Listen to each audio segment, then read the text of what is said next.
Hello, everyone. Welcome to another Yesshift News Desk Edition. Today is Patrick Moraz's birthday, and he made an announcement. And there's also an announcement about some new music coming from Asia. They're now signed on to Frontiers, and there's all sorts of other stuff going on. Rick Wakeman is selling some stuff, so we'll get through all of this.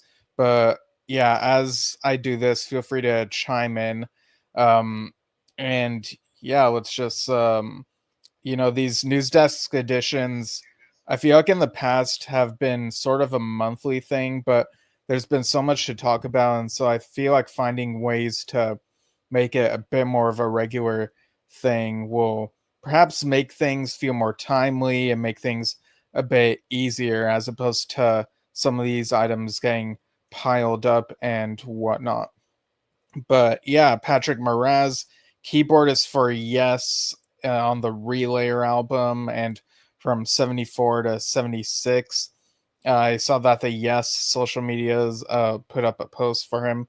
But the other day, there was a post from ProgStock, and they have their whole newsletter and everything, and they posted this video of Patrick talking, so I'll go ahead and play that for a bit. Check this out.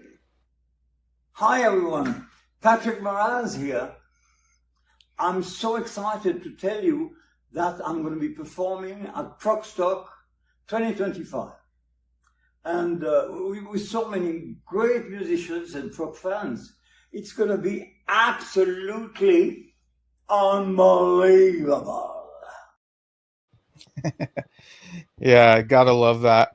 I feel like unbelievable has kind of become Patrick's catchphrase. I wonder like when exactly that happened. I remember the first time I noticed it was in a video.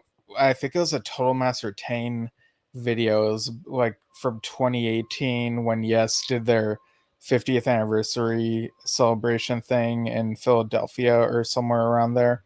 But yeah, this is very cool. I remember last year, Patrick had to get a procedure done, so he wasn't able to make it to that ProgStock. But the year before, he was able to do it. I believe it was ProgStock. Yeah, like sometimes I get ProgStock and Prog on the Ranch um, mixed up. They're at different parts of the year, but I think he was at ProgStock in 23, if I remember correctly. But in either case, I remember seeing his performance via the Stage It website, and it was amazing. And so it's really cool that he'll be able to do this again, and very much looking forward to that. And if you check out ProgStock, they have their schedule open, so they it looks like they have a pre-festival event on October 9th, and then they have Friday, October 10th, Saturday, October 11th, Sunday, October 12th. So Patrick is going to be okay, looks like he'll be in the Rivoli Theater on October 10th at 9 p.m. That local time, I'm assuming. I see Rachel Flowers is going to be back at ProgStock as well. Let's see. Yeah, so definitely have to check this out. I'll keep an eye out for like if it'll probably be live streamed on Stage It, but if you're in the area like around there, like go ahead and try to go if you're able to. Now, I know there was also a mention of one of his artwork. So, yeah, okay. So, Patrick Moraz will be joining us at ProgStock 2025 with a live performance and an exhibit of his fine artwork. Join us to see an unbelievable live performance by Patrick on our main stage. To meet Patrick, get his autograph, and perhaps to purchase a piece of his artwork. Wow, that sounds really amazing. And Patrick, over on his page, I saw that a snippet from the album, the Bruford Moraz album Flags was posted. It's a 30-minute excerpt, and I talked a bit about that album and that collaboration recently on a previous news desk report. So it's cool that that is getting another spotlight as of late and whatnot. Also check out XOX Xeno. I talked about that project recently.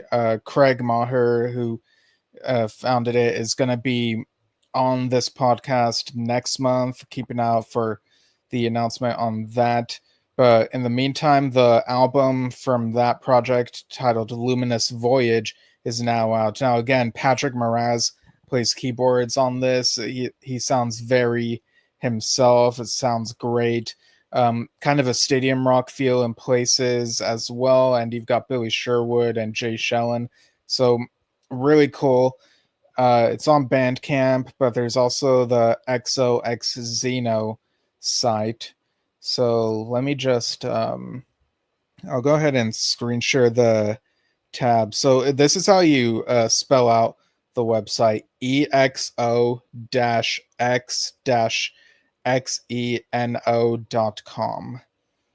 And if you go to the store tab, you'll see the different variations of the album release for Luminous Voyage. And there you go. Let's see. Okay.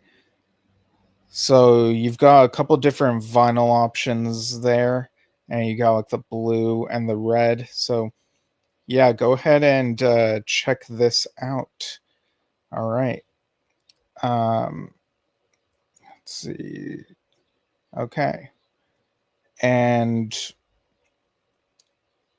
yeah, I also had I don't know if you could see, but I also had the Where Are They Now Henry Potts Yes page open, because there was something I want to look up regarding Asia. Like the last time there was an update on a certain bit of material. So I'll get to that in a moment. But first, just want to remind people that, a couple other things are going on. John Anderson and the Band Geeks have started the latest leg of their US tour. And there's also an upcoming Yes tour, of course, in October and November. They posted about the Fragile tour and talked about that at length. At least it felt at length when I talked about it. So tickets are on sale, and there's all the info about the VIP packages over at yesworld.com. So everyone can go ahead and check that out.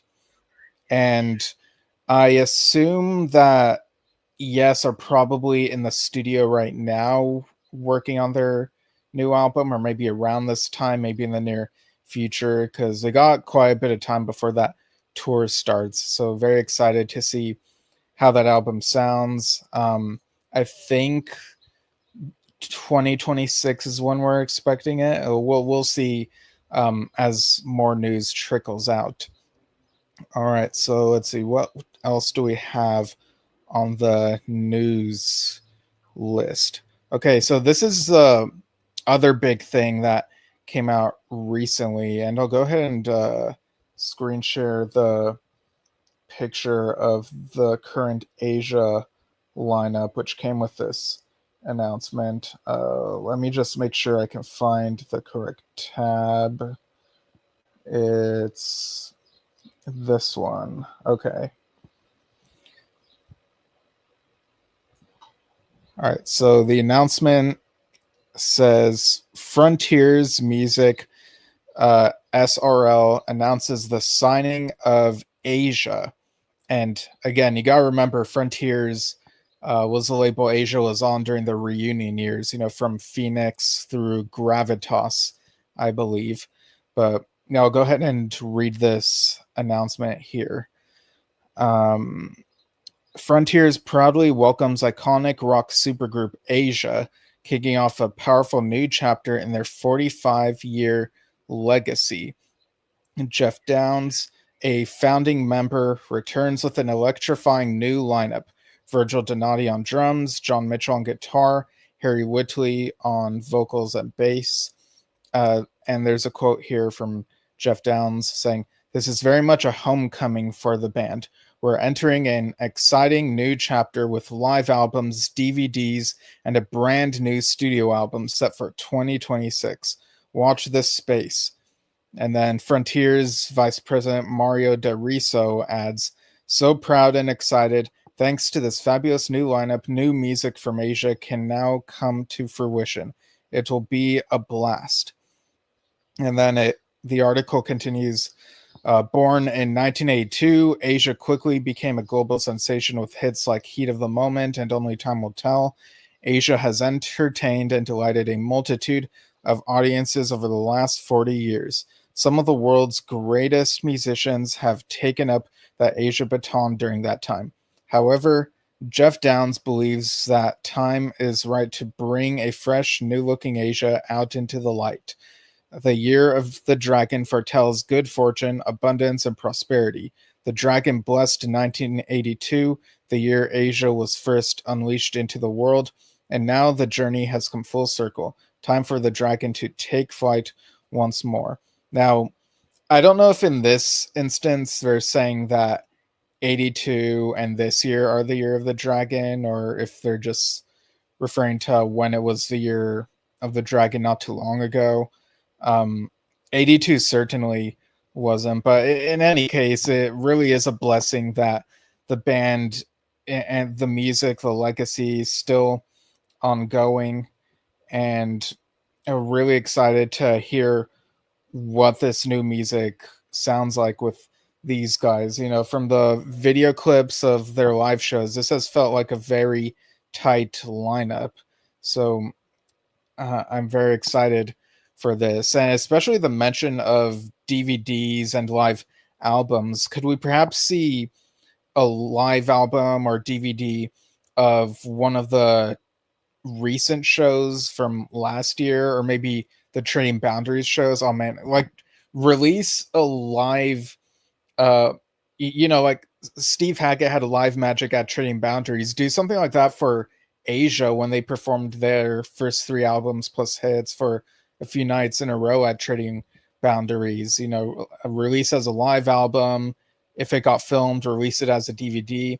I know there was that, that John Wetton memorial or tribute concert that took place at Trading Boundaries. I think was that in 2023? I'd love to see a DVD release of that as well. But that brings me to something that I've been wondering, which is, several years ago or a few years ago, Jeff Downs had been talking about material that he had worked on with John Wetton shortly before his passing.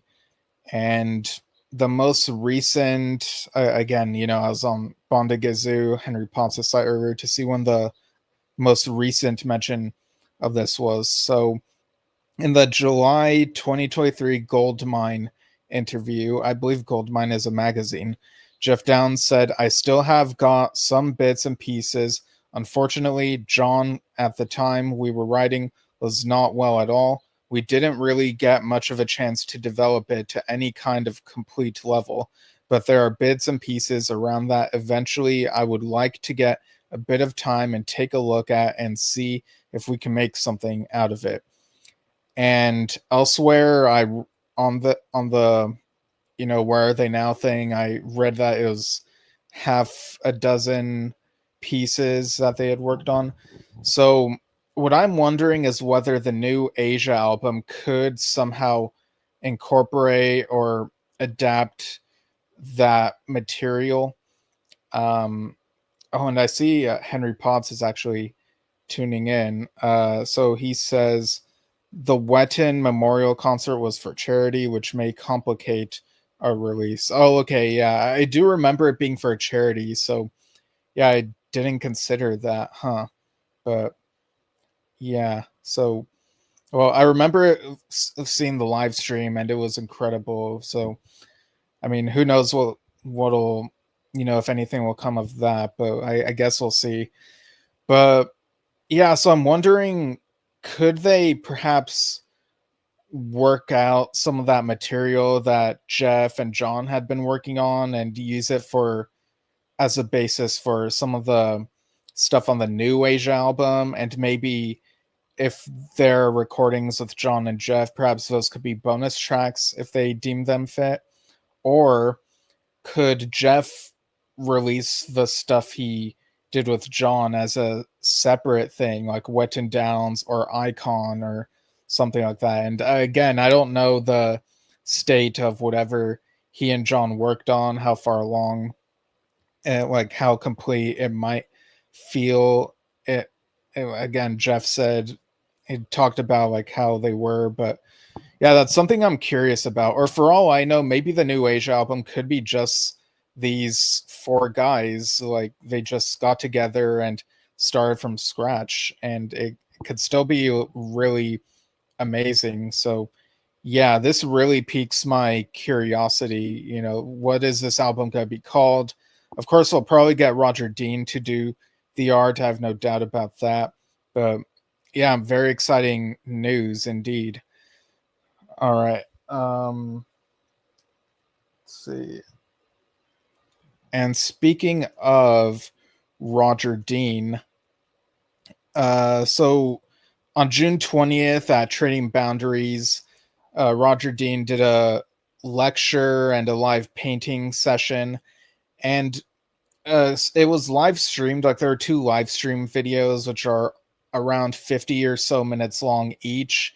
They're on the Roger Dean Facebook page, and I watched through them, but it was kind of tough for me to make out some of the audio because of the volume. There was a funny comment that I was able to make out where someone asked if Roger had a favorite color, and his response was, "Do you ask a musician if they have a favorite note, or a writer if they have a favorite letter?" So that kind of puts things into perspective. But yeah, you get to see him do a live painting session. He made this painting that had a blue background and these rock. They look like trees, but they are rock formations. So I feel like I've seen another Roger Dean album cover that's similar to that. I just can't place what it was, but it would have been 90s or 2000s. So yeah, and if there's anything I missed from those streams that I just couldn't hear all of, then just let me know. Like in case there's like anything that was like super surprising or anything. And of course, I'm wearing this shirt that has Roger Dean stuff. Oh, I was wondering why the Asia logo wasn't showing up on there. Is because they're of the fold. Yeah. And Roger also keeps posting about his different artworks. He made a post about the Mirror to the Sky painting, and also talked a bit about it in the stream. And there's also like a little video clip about the Pathways painting. So yeah, follow his Facebook page. You'll see all sorts of neat stuff. All right, what else do we have on here? This isn't necessarily news, but the other day I was watching a 2015 film called The Family Fang, and there's a scene that takes place in a bank, and I was really surprised to hear I've seen All Good People. There's some of the Your Move section and so the All Good People section. It was just out of left field. Now, the film I didn't enjoy that much, but maybe it was because I was working on stuff while watching it. But yeah, that was quite a surprise there. There's also a post about the Alan White documentary that's been in the works from One Take LLC.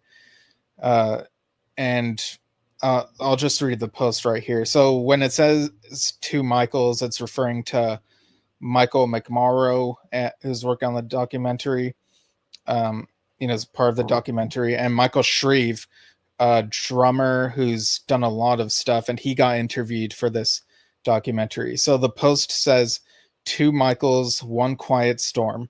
Sat across from Michael Shreve at Robert Lang Studios, cameras rolling, candlelight flickering through the glass, talking about the life and legacy of Alan White. It wasn't just drums and dates. We talked feel, that rare knowing only peers carry. The the way Alan played for the music, and something beyond it. The elegance in his force, the stillness inside the storm, the quiet, revolutionary way he approached drums and life. Shreve opened up about friendship, presence, and what it means to hold the pulse for something bigger than yourself.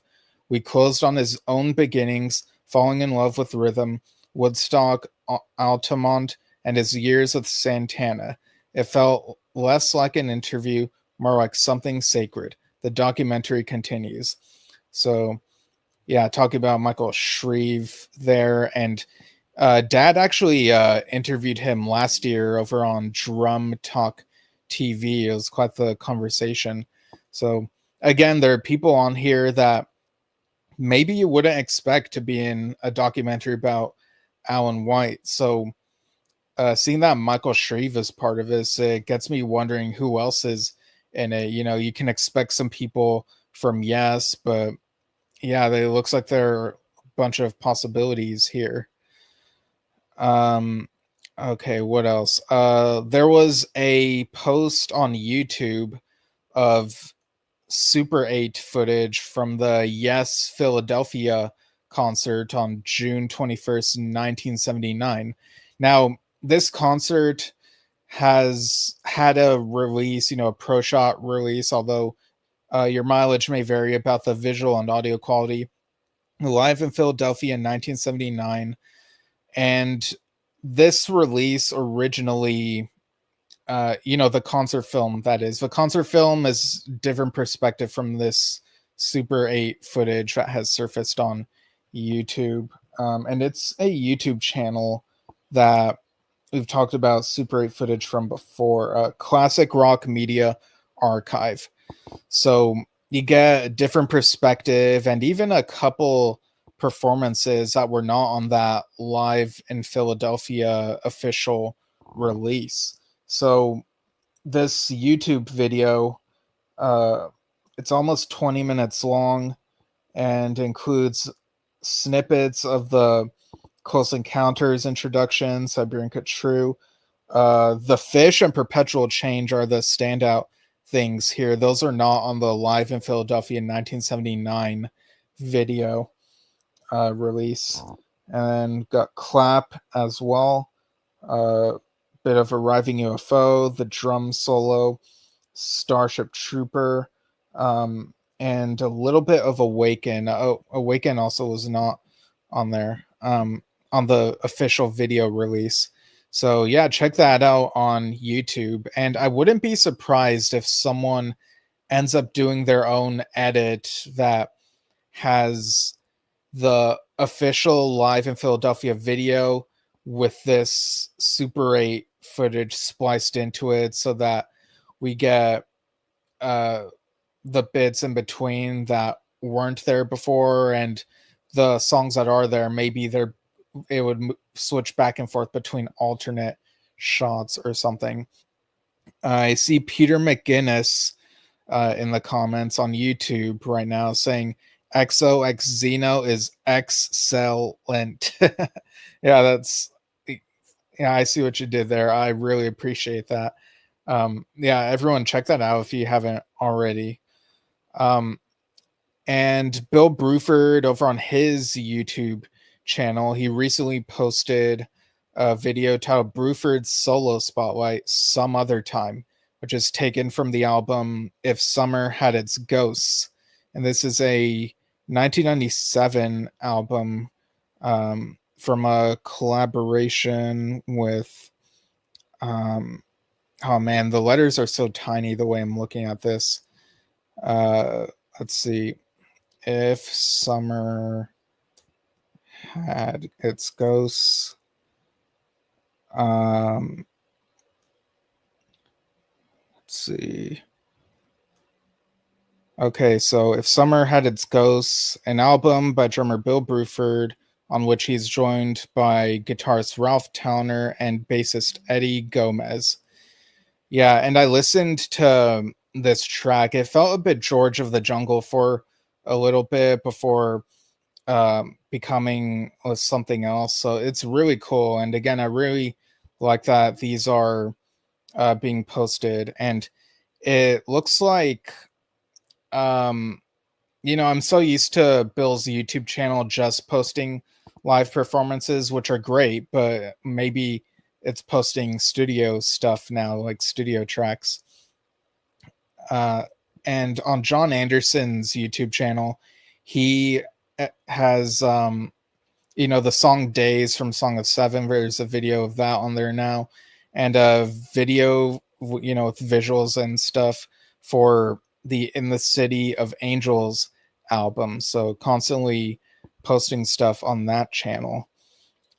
All right, let's see, what have we got next. So tickets are on sale for Progapalooza, which includes Close to the Edge, Yes tribute band based in Texas. So more on that in the near future. We'll have John Perez on again before that happens. And there are also Total Mass Retain shows that were announced. Now, I think there are a couple of these in July and a few in the autumn. Let me just double check. Yeah, so there's a couple in New York next month in July, and then Pennsylvania in September, a couple more New York ones in October and November, and then Red Bank, New Jersey in mid-November. So people can check out their socials. And over on Awaken's socials, I saw that they have another show coming up, I think in August. I know that recently they've done some other shows. So yeah, check out each of these bands' socials and what they have going on. I saw that Total Mass Retain posted tributes to Johnny Bruins, who passed away recently. Talked about that on the show recently. So again, they're a great way to honor him with these posts that they've done. Let's see, what else do we have on here?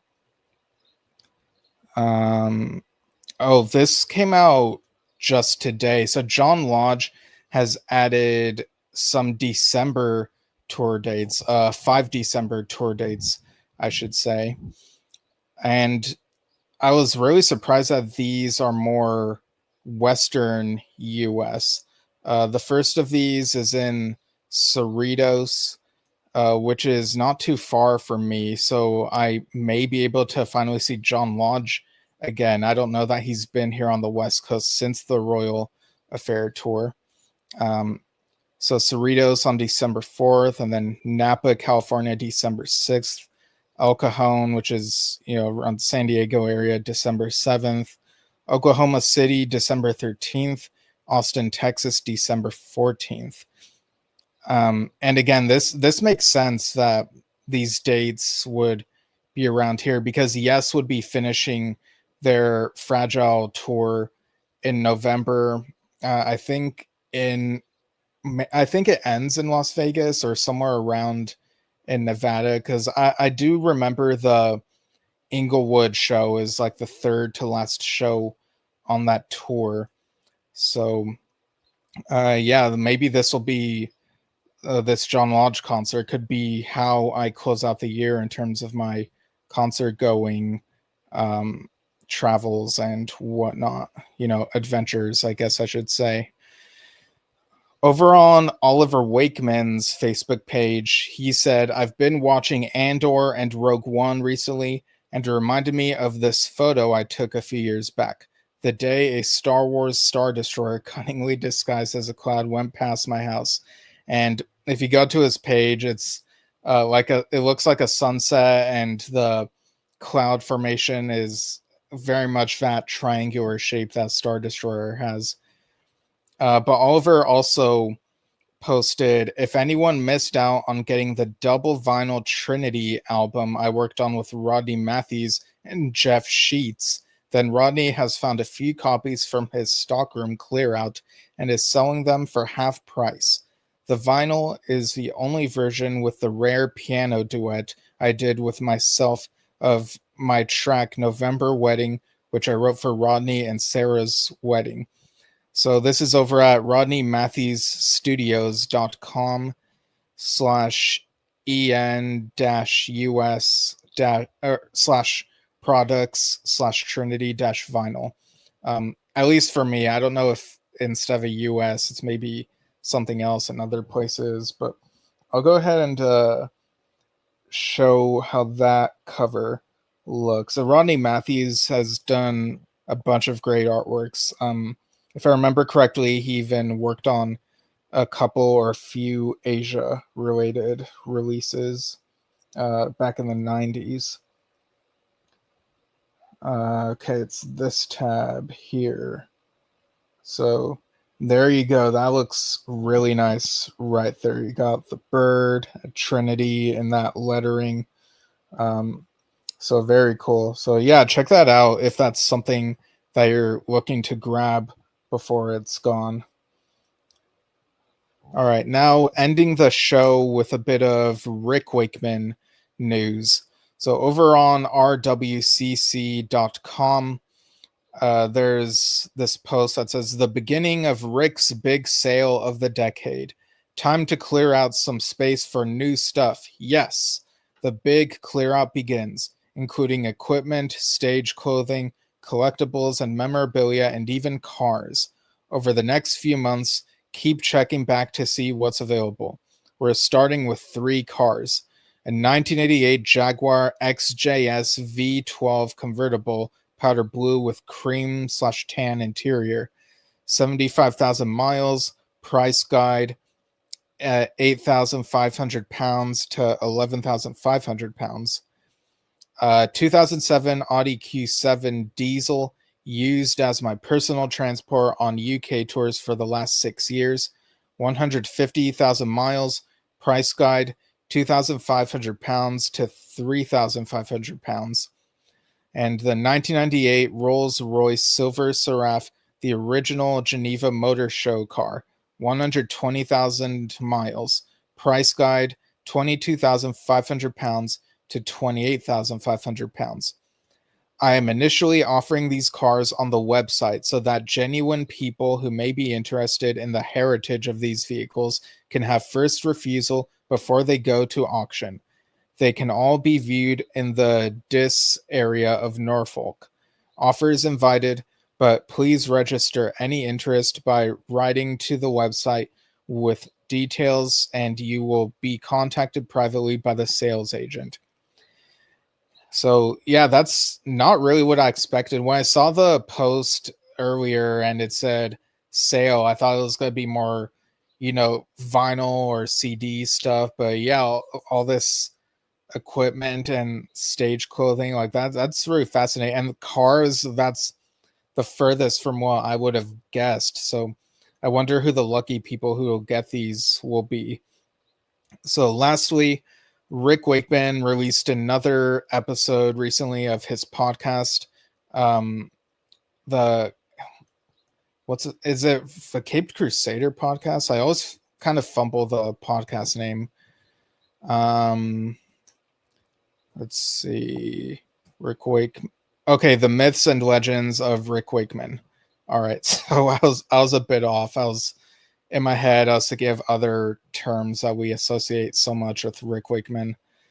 So this will be the last thing I mentioned. So over on that recent podcast episode Rick did, he talked about his favorite live version of Awaken, and he also talked about how Going for the One was a really great, harmonious time.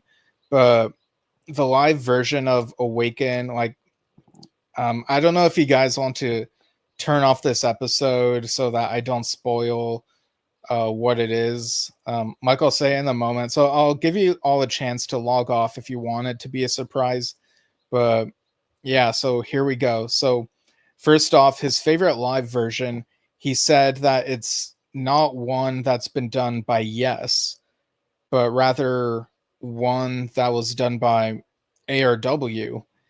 And the episode also included an audio snippet from that.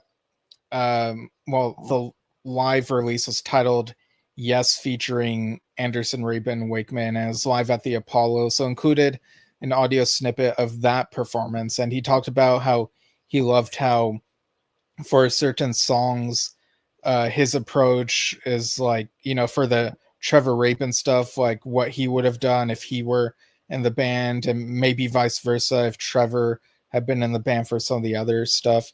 But he talked about how Trevor added a bit more of a layer to that ARW version of Awaken. And I remember that performance. I was fortunate to see the Las Vegas performance of it back in 2017. And what stood out to me is how the quieter section in the middle has a bit more of a grand epic feel to it. But yeah, I was a little bit surprised that that's Rick Wakeman's favorite version. But again, like that felt like, maybe to him that felt like, oh, this is how we should have been doing it for a long time or something, perhaps. So yeah, that's all the news for now. We'll be back sometime soon. And again, submit to play for Chris 11. Deadline is June 30th. And let me see if the release date for Kevin Mulrine's book, like if there's any update on that. I remember it had a June 27th release date, but let me double check. So yes, Tales, Listening Guide, Burning Shed. I'm just looking this up on my phone. Yeah, because I know the release date was moved a couple of times. Okay, so right now it's slated for July 11th on there, which, funny enough, is the 4th anniversary of this podcast, Yesshift. I assume it's July 11th because it says 11-07 and Burning Shed is UK. So I don't think it's November, but yeah, in any case, the book should be out sometime in the near future, and we'll try to get Kevin on the show to talk about it. We'll read it, and yeah, so that'll be a lot of fun. All right, so thanks for tuning in, everyone. Check out, keep a lookout for any of our future episodes. Follow us at Yesshift on Facebook and YouTube. Search Yesshift at podcast app. You'll probably find us. Write to us at yesshiftpodcast@gmail.com. Feedback, suggestions, and whatnot. And we'll see you all soon. Thanks, everyone.